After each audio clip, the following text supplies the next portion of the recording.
Alright, so now we're on part 2 of my reaction to the year 1933, and we're going to look at April through June.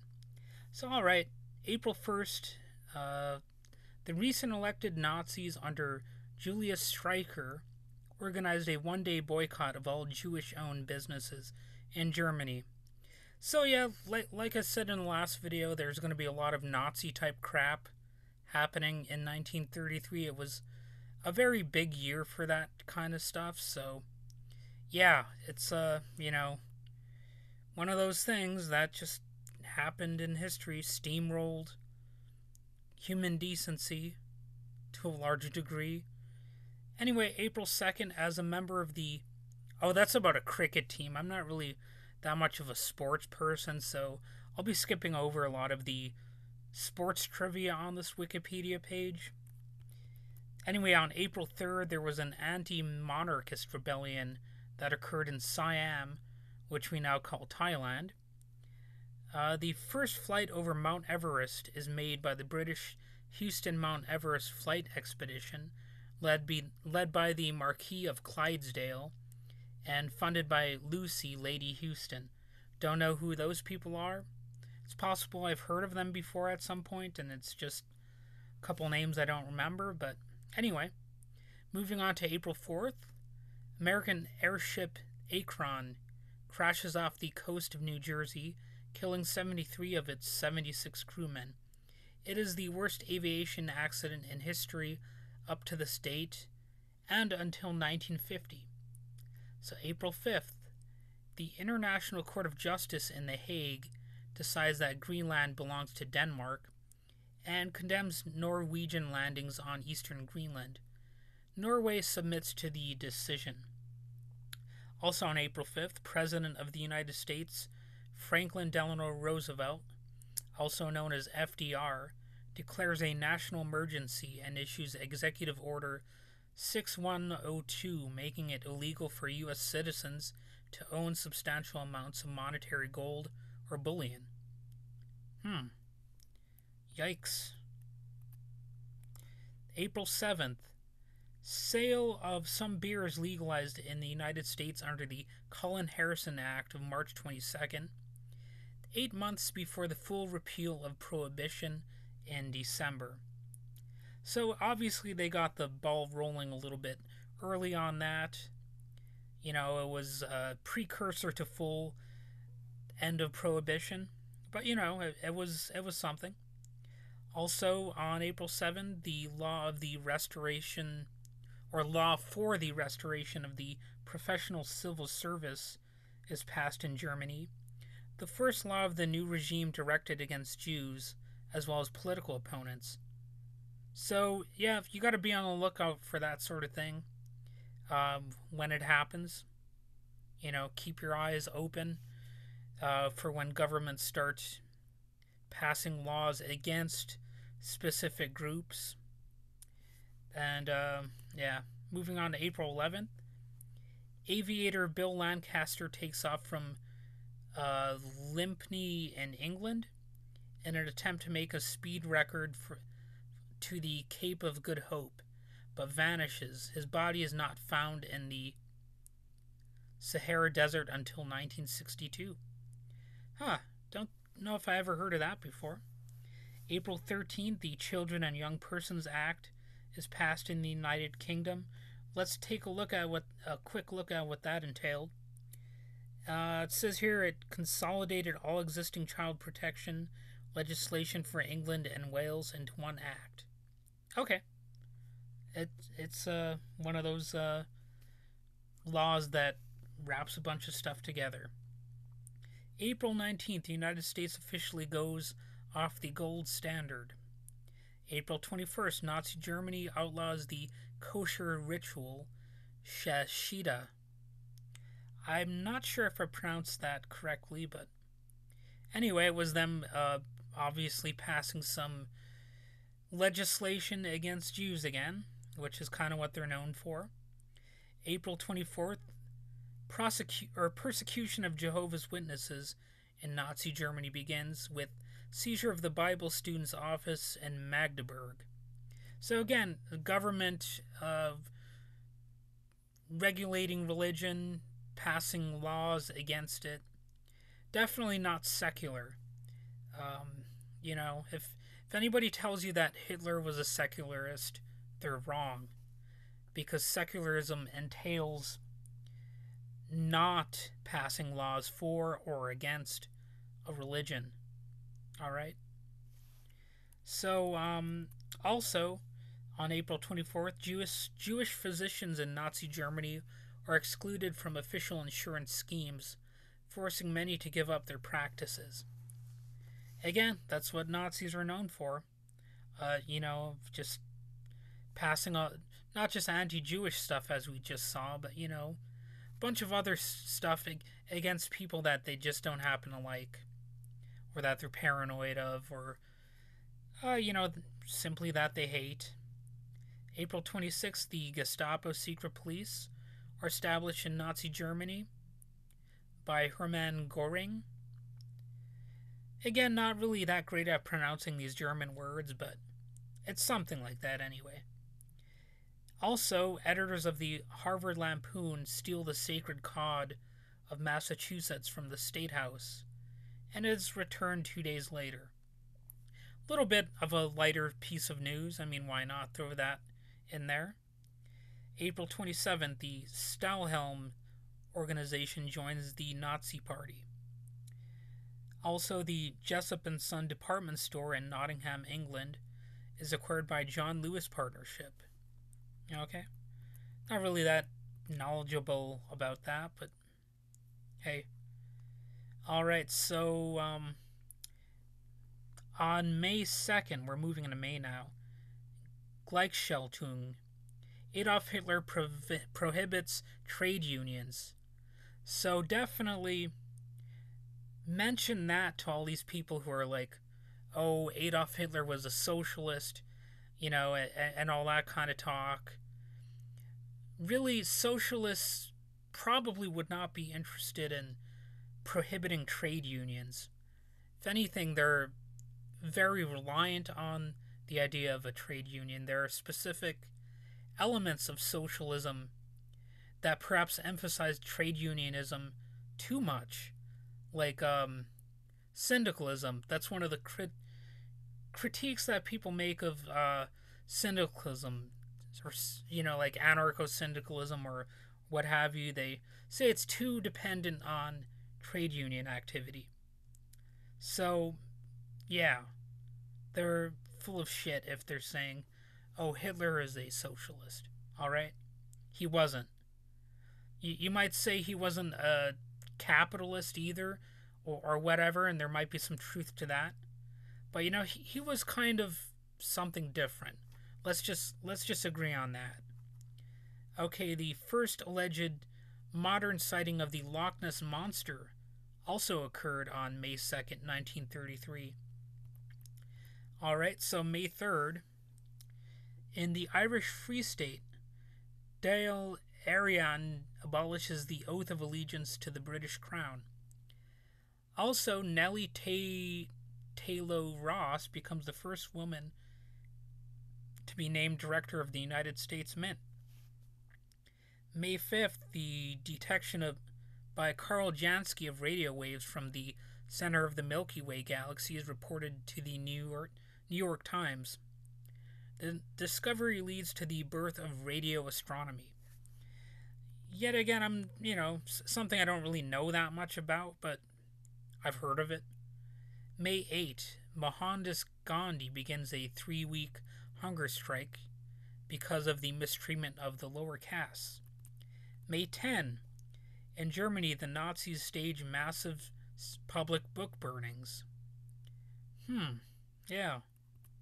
They were all about that kind of stuff. Also, Paraguay declares war on Bolivia. May 12th, the Agricultural Adjustment Act is enacted in the United States. May 17th, Vidkun Quisling and Johan Bernhard Hjort formed the National Samling, or the National Socialist Party of Norway. Basically, Nazis in Norway. May 18th, New Deal. President FDR signs an act creating the Tennessee Valley Authority. May 26th, the Nazi Party in Germany introduces a law to legalize eugenic sterilization. And gee, why does that sound familiar? Not too long ago, I read about some forced sterilization efforts happening in these ICE detention facilities. So you see, history has a way of repeating itself, right? And if we don't learn from it, as the saying goes, we repeat the same mistakes again and again. Or they might not be quite the same, but close enough, similar enough. May 27th, regarding the New Deal in the United States, the Federal Securities Act is signed into law, requiring the registration of securities with the Federal Trade Commission. Also, the Century of Progress World's Fair opens in Chicago. Walt Disney's classic Silly Symphony cartoon, The Three Little Pigs, is first released by United Artists. So that's kind of an important event in the history of animation and pop culture, I suppose. So we're going to finish up by looking at June in this video. So the Holodomor famine genocide in Ukraine reaches its peak with 30,000 deaths from man-made starvation each day. The average life expectancy for a Ukrainian male born this year is 7.3 years. So, yeah, that was obviously a Soviet Union atrocity story. Definitely, I mean, we can look at 1933 and see all this Nazi stuff and say, oh, well, that's just, crimes on the right. There's nothing to worry about from self-professed leftists. Well, here we have these horrible things happening in the Ukraine as well. Or Ukraine, I suppose I should say. Some people get mad when you say the Ukraine. But it's something I've heard so often that I make the mistake myself sometimes. But anyway, the point is, all systems of government can lead to abuse, especially if they're trying to impose these cultural/political values on populations. They can have some devastating results. And this might not have been simply due to prejudice, but it was attempting to, impose state-sanctioned socialism on everybody, right? So when you take something like socialism, which is actually supposed to be a sort of utopian, even a form of self-government, really. But when you take something like that and basically beat it into people with a hammer, you're going to have some unpleasant results. So anyway, June 5th, the U.S. Congress abrogates the United States' use of the gold standard by enacting a joint resolution nullifying the right of creditors to demand payment in gold. So that really anti-gold stuff going on, too. They had a hard-on to get rid of gold. I'm not really that knowledgeable about theories about why that was happening. I've definitely heard some conspiracy theory kind of stuff. But, I'm sure it was happening for a lot of different reasons. But, I'm not... It just seems like they went too far out of their way to, send that message. And that's why I think a lot of people are like, wait, why the hell were they so obsessed with getting rid of this? Making it official and all that. Especially when, we've got, in America, the idea of a free economy. You wouldn't think they would want to be that much about regulating gold out of the picture. That's not really what a free economy does, exactly. But they did it. 1933. Anyway, moving on to June 6th, the first drive-in movie theater opens in Pennsauken Township near Camden, New Jersey. Obviously, in 1933, that was an innovation. And I think in 2020, a lot of people were going back to the drive-in movie theater concept because you could watch movies safely or with relatively safe conditions outside in your vehicle. So I've definitely heard of some drive-in movie theaters springing up, especially because of the whole COVID-19 stuff. So a lot of these little historical moments are quite relevant even today. Anyway, June 12th, the London Economic Conference is held. June 17th, the Union Station Massacre in Kansas City, Missouri. Pretty Boy Floyd kills an FBI agent, 3 local police, and the person they intended to rescue, captured bank robber Frank Nash. June 21st, all non-Nazi parties are forbidden in Germany. So again, you have another glimpse of what was going on in Germany at the time that the Nazis, really rose into prominence. They were trying to force change, of course. That's one way to put it mildly, but really that's actually exactly what it was. It wasn't just that they had bad ideas, right? Although they did, obviously. But they were trying to force all kinds of bad ideas on people and make it so these are the only ideas that people were allowed to have. So that's actually what takes a bad idea and makes it even worse, right? Because you can have all kinds of shitty ideas, and I think most people do have at least a handful of shitty ideas. But if you're not able to impose them on people, they're not necessarily as bad as they could be. So anyway, June 25, Wilmersdorfer Tennis Holland delegates convene in Berlin to protest against the persecution of Jehovah's Witnesses in Nazi Germany. So again, that gets back to what we were talking about earlier. It wasn't just Jews, it was political, any group that they did not like. And that really needs to be emphasized enough, or more than it often is. Because really, the point is, if they didn't have an enemy to go against, they would have invented one out of thin air. That's how these ideologies work.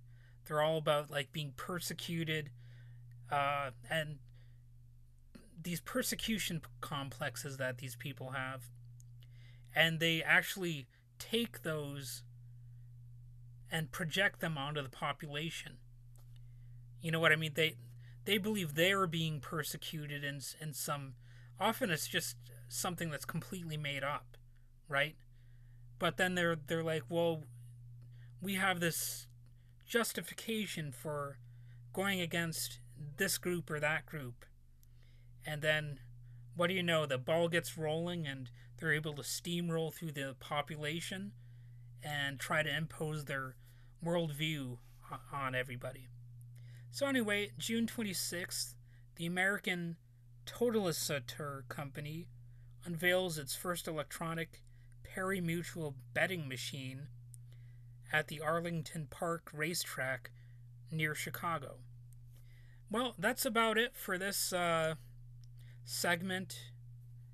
I know I kind of rambled on a few parts, but it seemed like there was some important information for me to discuss. And I'll be coming out with another video for July through September, at some point here in the future. Anyway, hope you enjoyed it. Have a good day.